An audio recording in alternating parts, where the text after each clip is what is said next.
If I hold a brand new $100 bill and give it to you, would you accept it? Of course, everyone would. But if I do this, it gets crumpled, falls to the ground, gets trampled. Does it still have value? The crowd fell silent, thinking. A middle-aged man sat in the last row, his eyes gradually brightening. It was Thomas. Thomas, in a luxurious suit, confidently sitting in front of a laptop screen in a modern office. The yellow sunlight poured in through the large glass windows. There was once a successful man.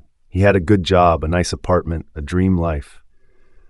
Suddenly, Thomas received a letter from his superiors. His face changed color, but then it all collapsed. One day he was fired.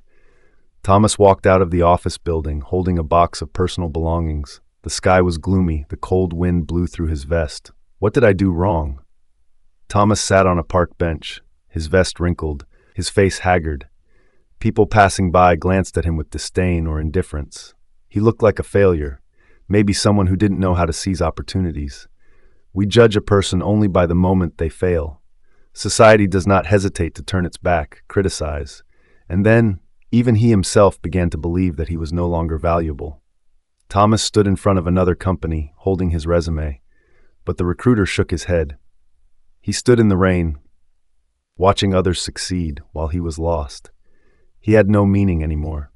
A fateful encounter. A luxurious conference room. The speaker stood on stage, holding a $100 bill. Even if this bill is crumpled, trampled on, it is still worth $100. Why? Thomas was listening. His eyes gradually changed. Because its true value never changes, and neither do people. Thomas suddenly remembered the time when he had tried hard, had succeeded. A small light flashed in his eyes, recognizing his self-worth. From despair, his expression turned into determination. He clenched his fists. Thomas, in his thoughts, I am not a number. I am not a failure. I am still myself. I can still stand up. A person only truly fails when they give up on themselves. Thomas walked out of the house, looking for a new opportunity, this time with true confidence. Thomas stood on the rooftop, looking out at the city. The sun was rising, painting the sky with a brilliant light. Life can knock you down, but it can't take away your worth. Only you decide who you are. Never forget, you still have value. Thomas walked into a new company, light pouring through the open doors.